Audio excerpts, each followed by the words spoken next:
حضرت ابراہیم علیہ السلام نے اپنی قوم کے لوگوں کو ستاروں، چاند اور سورج کی طرف متوجہ کیا اور ان سے پوچھا کہ کیا یہ تمہارا خدا ہے؟ پھر ان لوگوں سے فرمایا کہ میرا خدا تو وہ ہے جو کبھی ڈوبتا نہیں۔ حضرت ابراہیم علیہ السلام کی یہ بات ان لوگوں کو اللہ کی وحدانیت کی طرف دعوت دی جو سورج، چاند، ستاروں کی عبادت کرتے تھے، اور ان کو سمجھایا کہ جن چیزوں کو تم لوگ پوجتے ہو یہ تو غائب ہو جاتی ہیں اور ڈوب جاتی ہیں۔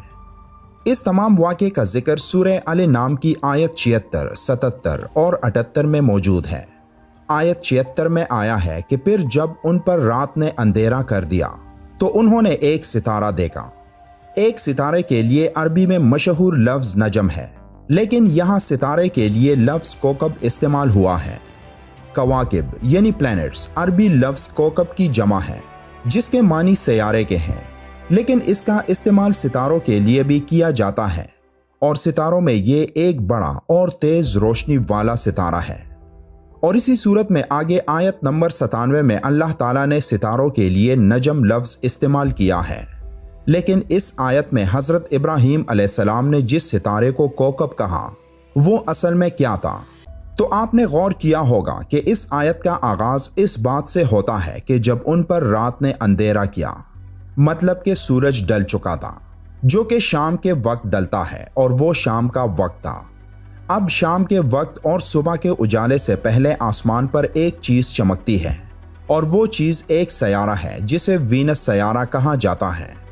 یہ سیارہ ہمارے نظام شمسی میں سورج اور چاند کے بعد سب سے روشن چیز ہے، اور سورج کے بعد یہ واحد چیز ہے جس کی روشنی سے سایہ بنتا ہے، یعنی یہ اتنا زیادہ روشن ہوتا ہے۔ سیارہ وینس صرف صبح کے اجالے اور شام کے اندھیرے کے کچھ دیر بعد غائب ہو جاتا ہے، اور اسی لیے جب وہ روشن ستارہ غائب ہو گیا تو حضرت ابراہیم علیہ السلام نے اپنے قوم کے لوگوں کو فرمایا کہ میں ڈوب جانے والوں کو پسند نہیں کرتا۔ تو حضرت ابراہیم علیہ السلام نے جس روشن چیز کو دیکھا تھا وہ اصل میں سیارہ وینس تھا۔ اسی لیے اس آیت میں نجم کی جگہ کوکب کا لفظ آیا ہے جو ایک ستارے اور سیارے دونوں کے لیے استعمال ہوتا ہے۔ اس سے اگلی آیت میں چاند کا ذکر ہے کہ پھر جب چاند کو چمکتے دیکھا تو کہا کیا تمہارے خیال میں یہ میرا رب ہے؟ پھر جب وہ بھی غائب ہو گیا تو اپنی قوم کو سنا کر کہنے لگا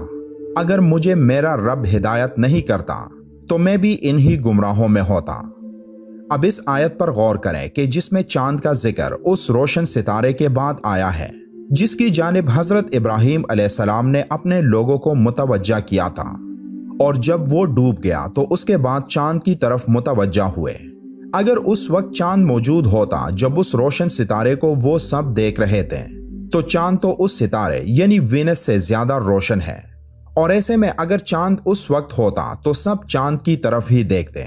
اور کسی کو بھی وینس سیارہ نظر نہیں آتا۔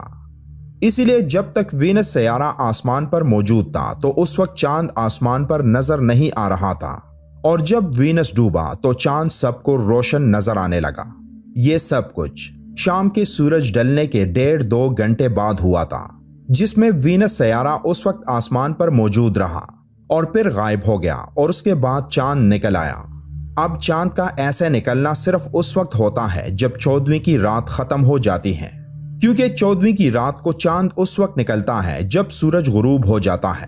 اور اسی لیے اس وقت چاند پورا نظر آتا ہے۔ لیکن اس کے اگلے دن یعنی 15 تاریخ کو چاند 1.5 یا 2 گھنٹے بعد نکلتا ہے، اور 14ویں رات کی طرح 15 تاریخ کا چاند بھی بہت روشن نظر آتا ہے۔ اس دن بھی جب چاند پوری طرح روشن رہنے کے بعد صبح کے وقت غائب ہو گیا تو حضرت ابراہیم علیہ السلام نے اس وقت اپنے لوگوں کو فرمایا کہ جس چاند کو تم لوگ پوجتے ہو جو بہت روشن ہے وہ تو غائب ہو گیا۔ اگر مجھے میرا رب ہدایت نہیں کرتا تو میں بھی انہی گمراہوں میں ہوتا۔ پھر اس سے اگلی آیت میں سورج کا ذکر ہے جو اس صبح اس وقت نکلا جب چاند غائب ہو گیا تھا، کیونکہ 15ویں رات کا چاند اس وقت غائب ہو رہا ہوتا ہے جس وقت سورج طلوع ہو رہا ہوتا ہے۔ تو جیسے ہی چاند ڈوبا تو سورج طلوع ہوا۔ پھر جب سورج کو چمکتے دیکھا تو کہا کیا اب تمہارے خیال میں یہ میرا رب ہے،